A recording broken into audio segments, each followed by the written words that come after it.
Hey, how you doing, brothers and sisters? Hey, this message is just meant for a couple folks, a couple folks that were just like, I was. And hopefully this be encouragement for you to start your walk also, to start experiencing some of what the Lord, has in store for you, which I'm finding out now it's beautiful, beautiful. Never knew it before though. Real quickly, I want to talk about the Christian walk, and let's unpack that really quick. Hey, first off, what is the Christian walk? Christ, he talks about in his word that the Christian walk is trusting in and obeying his commands. He talks about that's how you show that you love him. The one who keeps and obeys his commands is the one that really loves Christ. It says that, I think it's in John, let's see, where's that, 14 maybe? Blah, blah, blah, blah, blah, blah, blah. I'll read it exactly so you guys know I'm not making this up. Yeah, John 14:21. It says, if anyone loves me, he will obey my teachings. My Father will love him, and we will come to him and make our home with him. He who does not love me will not obey my teachings. These words you hear are not my own. They belong to the Father who sent me. So what's awesome about that is, I don't know why, I think I've read that before, but I'm like, why did that not click? He who loves Christ, if Hooks loves Christ, I will obey his teachings. What are Christ's teachings? What are they? If I could sit down, can I list all Christ's teachings out?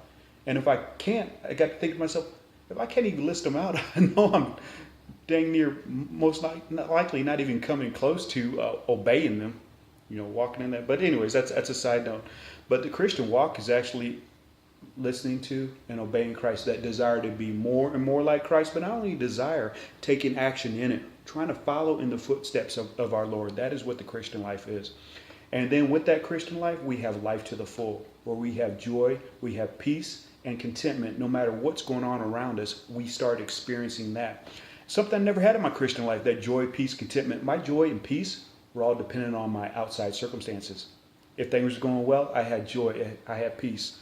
But that's not the kind of peace that Christ gives. He gives peace in the midst of the storm. But anyways, that's what the Christian life is all about. Following your master and experiencing the joy of following your master is what it is.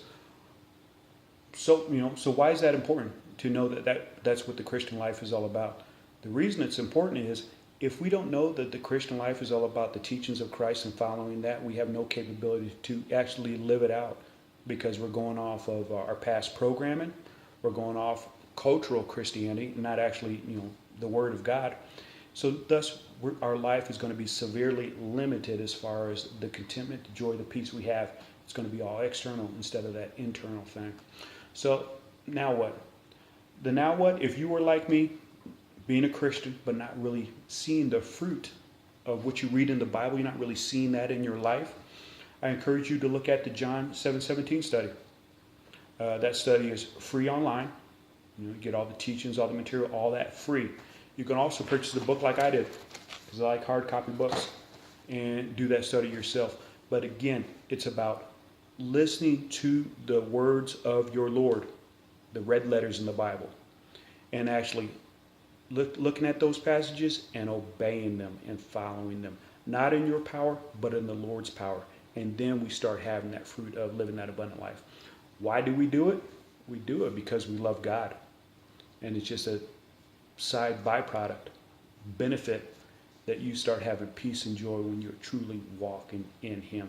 Not sitting back, waiting for Christ to do it all, like some people teach, especially the once saved, always saved crowd. But actually sitting back and realize God empowers me now to walk this walk.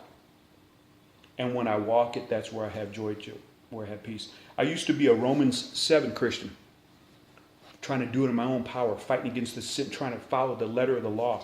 Guess what? That leads to death. Romans 8 Christian, once you start following his teachings, Christ abides in you. He has his spirit. That spirit is what empowers you to walk this walk. We cannot do it in our own. Salvation is something we cannot earn. Salvation is something we cannot maintain. The only way we do it is Christ, his spirit working in us. But in order to have his spirit working in us, we must abide in him. Abiding in him, following his commands, following after your Lord, following his footsteps. And that's where we have life. You guys have a wonderful day, wonderful week.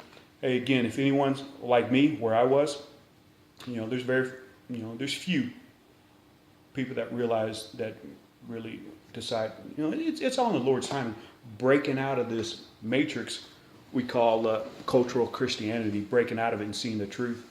If anybody's like me, shoot me a PM. I'll give you more info on this study.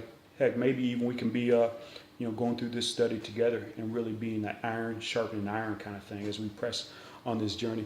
Anyways, guys and gals, you have a wonderful day, wonderful week, and I love you guys all. Peace out. Bye now, Hooksy.